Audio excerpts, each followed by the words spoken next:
골로새서 3장 13절에서 14절입니다. 개역개정으로 함께 읽으십니다. 누가 누구에게 불만이 있거든 서로 용납하여 피차 용서하되 주께서 너희를 용서하신 것 같이 너희도 그리하고 이 모든 것 위에 사랑을 더하라. 이는 온전하게 매는 띠니라. 아멘.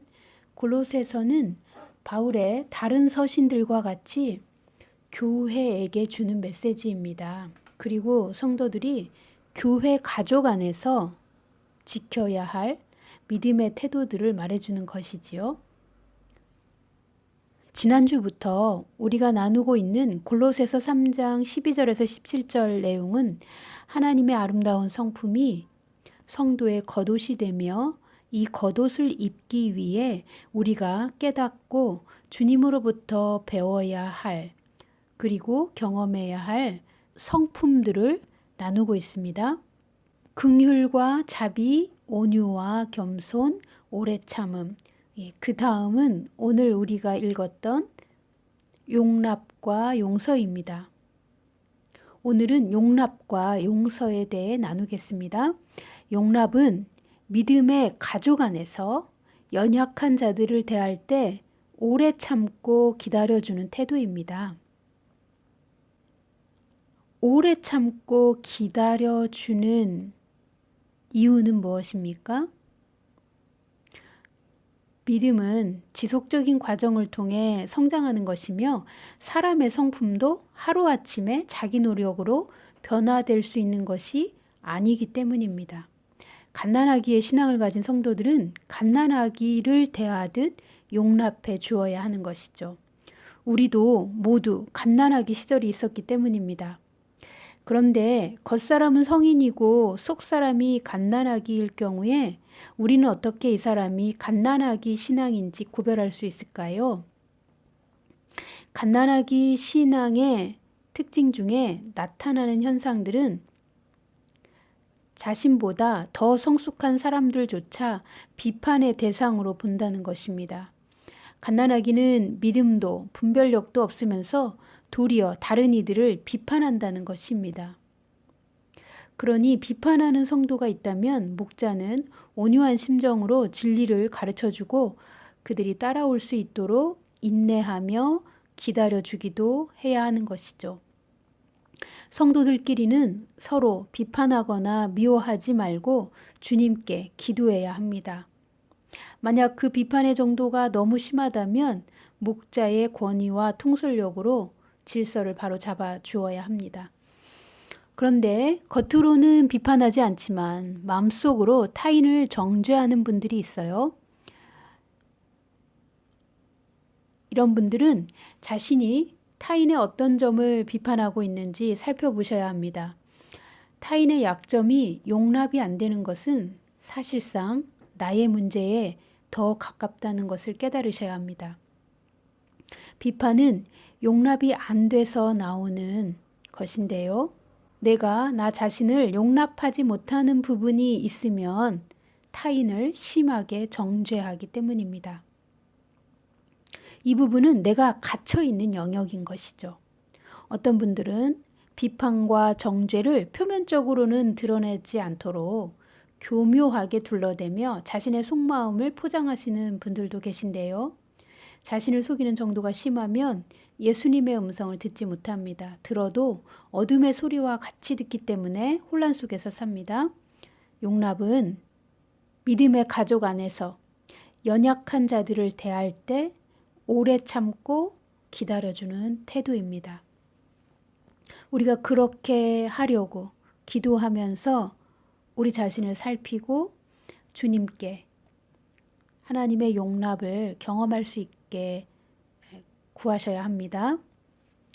예수님을 만난 사람들, 즉 복음을 듣고 십자가에서 자신의 죄를 용서받은 사람들은 자신이 어떠한 죄인이었는지 자각하는 데서부터 시작하여 예수님의 십자가의 피가 어떤 효력으로 자신을 용납하여 주시고 용서하셨는지를 아는 사람들입니다. 복음을 안다는 것이 은혜를 체험했고 그 은혜를 받은 자로 산다는 뜻입니다. 그런데 타인의 약점이 용납이 안 돼서 비판 속에 갇혀 사신다면 이런 분들은 심사숙고하셔야 합니다. 자신 안에 심각한 정도로부터 심각하지 않은 정도까지 어떤 해결되지 않은 정신심리의 고통이 있다는 표시입니다.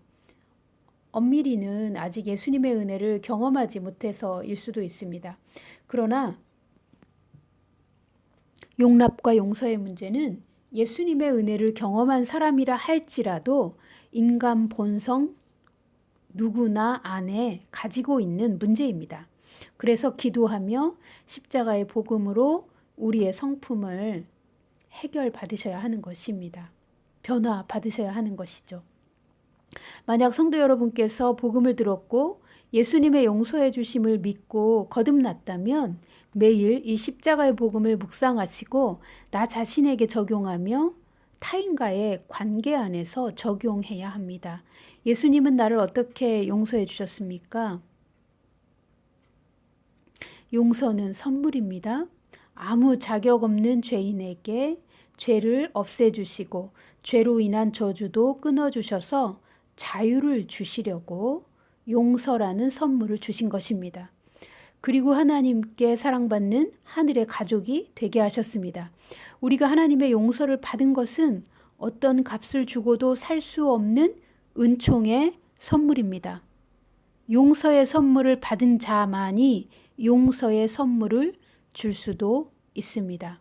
우리가 주님께 받은 용서는 한 번 받고 없어지는 것이 아니라 영원히 작용되고 영원히 적용되는 영원한 선물입니다. 죄사함 받은 자는 언제나 빛 가운데 나아가 자백하고 시인하면 언제나 다시 용서받습니다.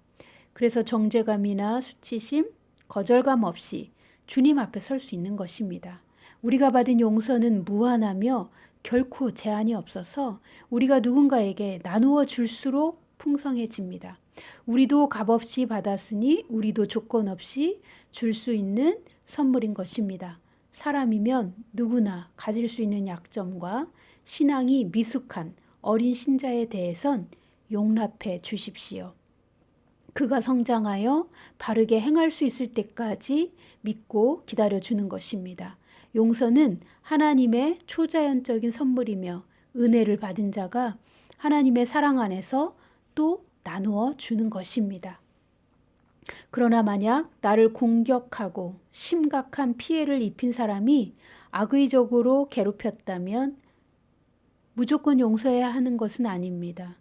먼저 우리를 괴롭게 한 사람이나 사건이 논리적이고 누구에게나 일어날 수 있는 것인지 그렇지 않은지를 살펴야 합니다. 만약 논리적이지도 않고 절대 일어나서는 안 되는 일을 겪은 것이라면 이 일은 용서의 문제로 접근할 수 없습니다. 무조건 용서하려 하기 전에 이 사람이 겪은 끔찍한 정신적 외상을 먼저 해결받아야 합니다. 그리고 나서 이후에 용서의 문제로 접근할 수 있습니다.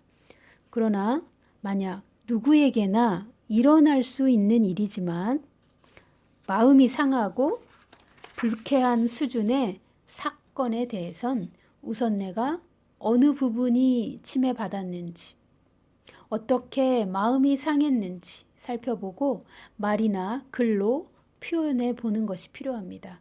그래야 구체적으로 무엇을 어떻게 용서할 수 있는지 인식하게 되니까요. 주님 앞에 나아가 치유자이신 주님을 찬양하시고 치유해 주실 것을 감사한 다음 상처받은 내용을 주님께 아뢰십시오.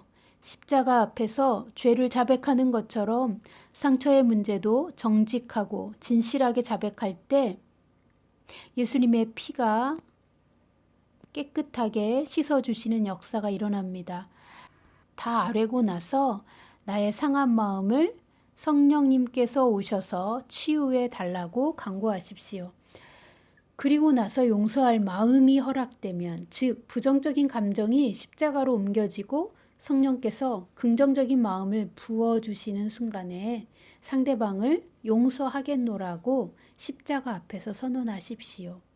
용서와 축복을 풀어놓으면 우리 자신이 완전히 자유해지는 것입니다. 이 모든 것은 복음 안에서 복음의 능력으로 가능한 것입니다. 나를 용서하시기 위해 예수님은 어떤 희생의 대가를 지불하셨는지 복음이 말해줍니다. 그리고 내가 어떤 죄인이었기에 하나님은 예수님을 십자가에 죽이셔야 했는지 하나님 앞에 서게 된 죄인인 나를 한 번이라도 마주해야 복음이 복음으로 나에게 적용되는 것입니다. 자신의 죄를 자각하고 복음 안에서 용서받은 사람만이 매일의 삶에서 타인을 용서해주는 선물을 나누어 줄 수 있습니다. 용서를 잘하는 사람들은 회개를 많이 했던 사람들입니다. 회개를 많이 했던 사람들은 진리를 깨닫고 마음을 고침받은 사람들이지요. 마음을 고침받은 사람들은 주님의 은총을 매일 십자가 앞에서 발견하는 사람들입니다. 매일 십자가의 복음 앞에서 자신의 죄를 용서받고 죄와 죄책감에서 자유해진 사람들은 하나님의 사랑과 성령의 능력을 경험하며 삽니다. 타인을 용서할 수 있는 능력과 사랑할 수 있는 능력입니다. 예수님이 오셔서 새 계명을 우리에게 주셨습니다. 모든 율법과 선지자의 강령을 완성하는 유일한 법은 서로 사랑하는 것이라고 말씀하셨습니다. 용서와 사랑은 함께 다닙니다. 그리고 용서는 우리가 나눠줘야 할 선물입니다.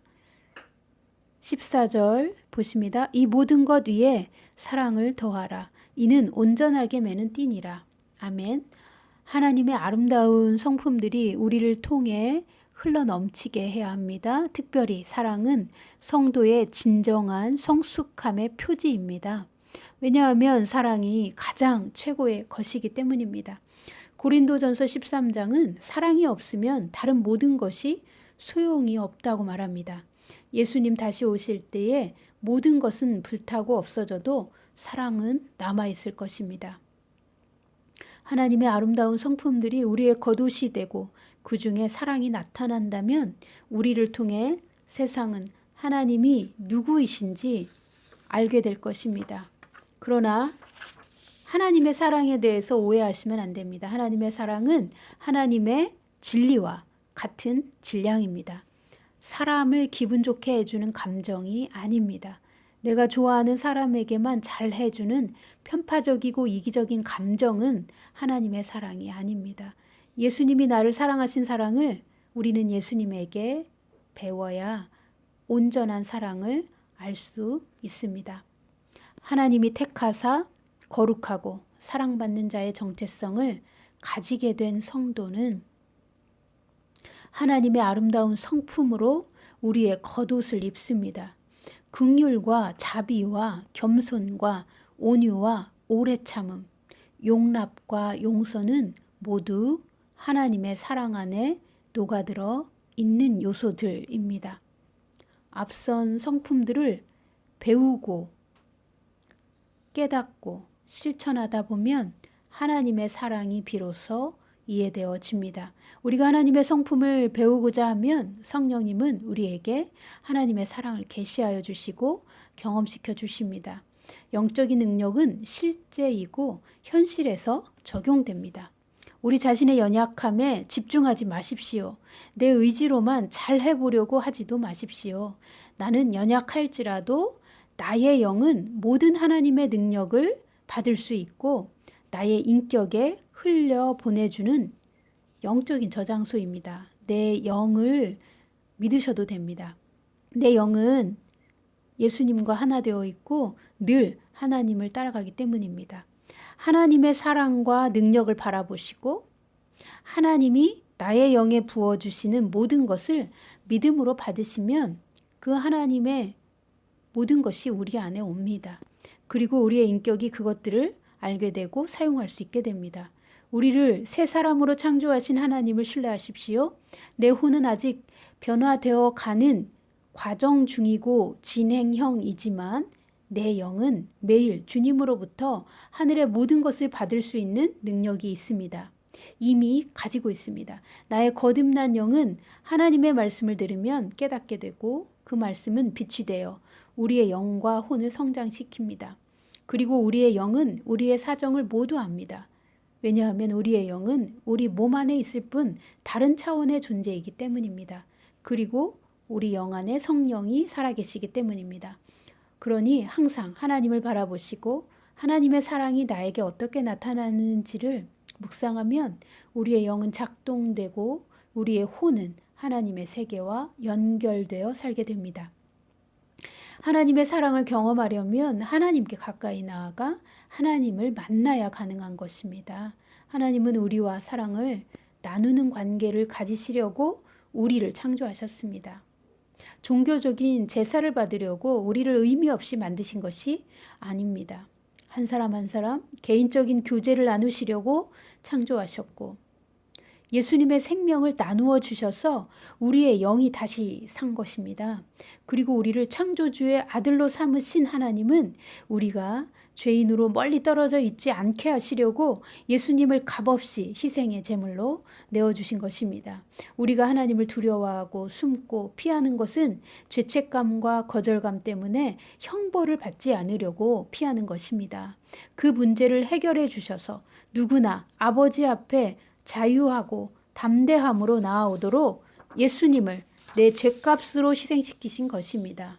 그 십자가에 나의 옛사람이 죽었을 때 나의 죄와 상처, 가문의 영향력, 인간의 불완전함 등 하나님의 의를 성취할 수 없는 모든 불의와 모든 불법이 이미 함께 죽었습니다. 그래서 우리는 하나님께 용납받았고 용서받았으며 그분의 사랑 안에서 살게 되었습니다.